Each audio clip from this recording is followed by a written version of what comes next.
Taylor, you can just see the oil still dripping here down the side of this plane. Emergency crews put these mats underneath the plane earlier today to catch any of that residue. And in today's age of social media, nothing you say or do online is private, which is exactly how this story went viral. These tabulators are what are counting the votes. This one here is just 4 votes away from 600. Taylor, this big guy here, his name is Zorro. He's 10 pounds. He's a purebred silver fox rabbit, and he's just one of the animals being judged at this weekend's competition.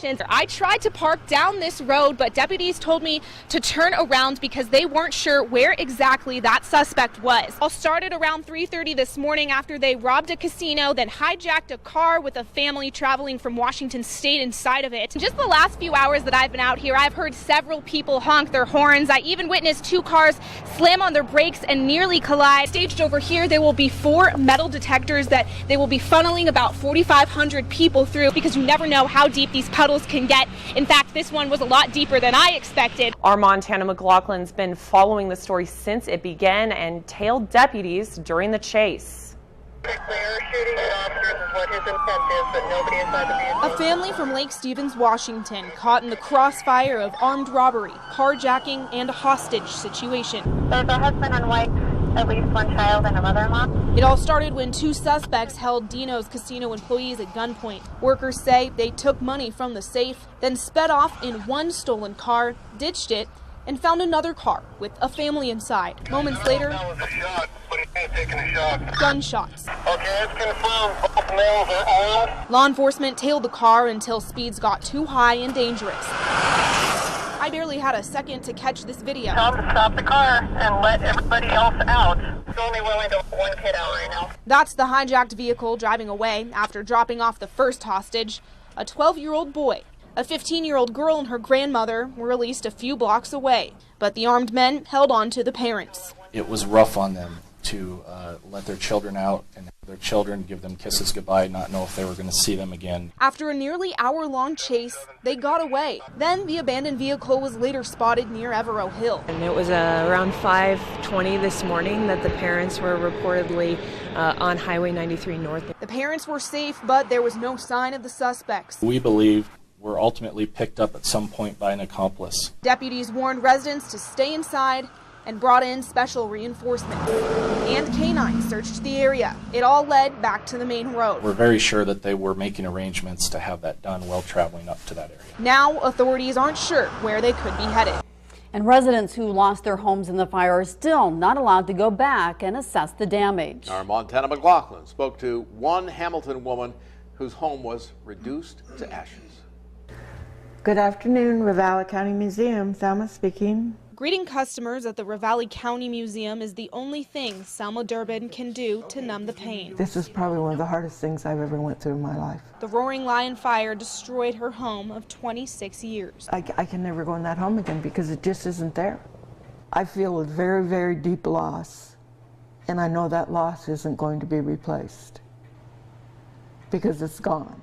Selma had just returned from volunteering Sunday afternoon when a deputy knocked on her door. He said, "Get out of here right now and don't loiter."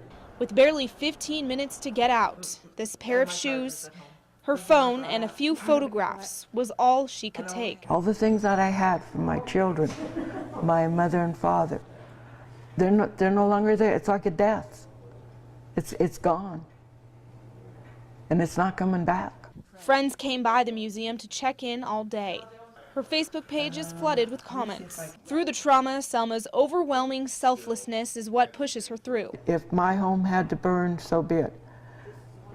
If the other homes were saved because mine burned, I'm glad. Because they're not going through what I'm going through. For now, she just hopes to find peace of mind. And I think one of the things that hits me is I can't drive back up that road and go into my house. It's just not there. Selma is now torn between moving to Arizona to be closer to family or staying in a place she loves but is now deeply scarred. I loved the quiet. I could sit out on the deck and listen to the breeze going through the pines. In Hamilton, Montana MacLachlan, NBC Montana. Prosecutors charged him with conspiracy to distribute 500 grams of meth. Our Montana MacLachlan was there when authorities searched his rental house. Montana. Steve Laurel, this is 1 pound of sugar. It weighs just about as much as 500 grams of meth, which is the amount authorities say was seized here earlier today. Now, John Farron is in jail tonight, but neighbors are still talking about what they saw here earlier this morning. The sound of sirens jolted Ruth Ray awake. I woke up with a lot of booming. It sounded like shotguns and flashbangs. She's lived next door for 15 years. There's been trouble next door ever since we've been here. Oh boy, it's kind of been a hotbed for strange things going on. Kirby Iliff's dog woke him up at 6:30. Just came out and there were police everywhere. Everywhere. I don't know, 15, 20 guys. They were finishing breaking out all the windows. Heard from some neighbors that they were throwing flashbangs, and there was guys in SWAT gear. Oh boy, they had the Bearcat out here. They had sheriff's trucks, the big toppers and all that stuff. Shattered glass is still sprawled across the lawn. I don't know what the deal was, but something big went down over here this morning. I only saw one guy being loaded into a sheriff's truck. Ruth says when she tried to catch a glimpse, deputies told her to go back inside. So I didn't see too much going on until I took the garbage out and saw about 100 bicycles lined up out there, and motorcycles being loaded up, guns being carried out of the house. In the daylight, authorities loaded a trailer and crime investigation van with possible evidence. Agents snapped photos of the home, and hours later, boarded up windows were all that remained. Well, I think they're going to have to pretty much rebuild the house when they get through with this. Ruth and Kirby now hope those neighbors won't return. Now, this property is a rental property. We reached out to the homeowner earlier today. He told us he didn't know that any of this activity was going on here and declined to comment further. But we'll be sure to follow any developments on this story. Reporting live in Missoula, Montana MacLachlan, NBC Montana. While we wait out the judge's decision, you might have noticed construction work happening on that building right now. We sent Montana MacLachlan to find out why workers are there when no demolition decisions have been made. Montana. As Steve Laurel, I've made close to 50 phone calls and sent 50 emails the last 2 days just to track all of this information down. A worker on site told us all he knows is that his company, Environmental Contractors, was hired to remove sheetrock and asbestos from the building.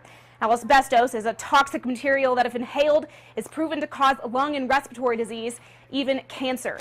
But if the fate of the MRC is still up in the air, we wanted to know who's paying for all of this work and why. If you've walked by, you've seen it. Workers in white suits, bobcats in action. But if the fate of the Missoula Mercantile is still undecided, what's going on? We went to find out. A worker told us they've been removing asbestos from the Merc ceiling and windows since November. Asbestos, that developer Homebase Montana told us, was never fully cleaned up when the building was a Macy's department store 6 years ago. That's because renovation plans fell flat. And now, with the weather, the asbestos removal is causing problems. Crews told me that the process to remove asbestos has put some holes and cracks in the roof of the Mercantile, causing snow and ice to leak inside of it this winter. So who's paying for it? Development Services Manager Don Veru told us the city gave Missoula Mercantile LLC a permit to clean it out in October. We found out that company, Missoula Mercantile LLC, is the development partner of Homebase Montana. Homebase plans to partially demolish the building, and they told us they're also paying for the cleanup. But here's the catch. Property records show Homebase doesn't even own the building. We found out cleaning up a building like that isn't cheap and certainly isn't easy. We went online and found sometimes asbestos cleanup can cost more than demolition itself. And new cleanup asbestos methods even cut out entire sections of a building. Homebase didn't get back to us on which method they're using, but the city says no matter who owns it, the asbestos has to go. We dug even further and found the building's current owners, Octagon Partners, has over $20,000 of unpaid property taxes. We reached out to them, and their manager, J.P. Williamson, told us they've always paid and will pay everything owed in the next 48 hours. But he also told us he's frustrated about this whole lawsuit. We're paying taxes on a property that we have been unable to sell due to the actions of a preservation group that opposes the demolition of the building and has filed an appeal to the city's decision. We anticipate a ruling on that process shortly.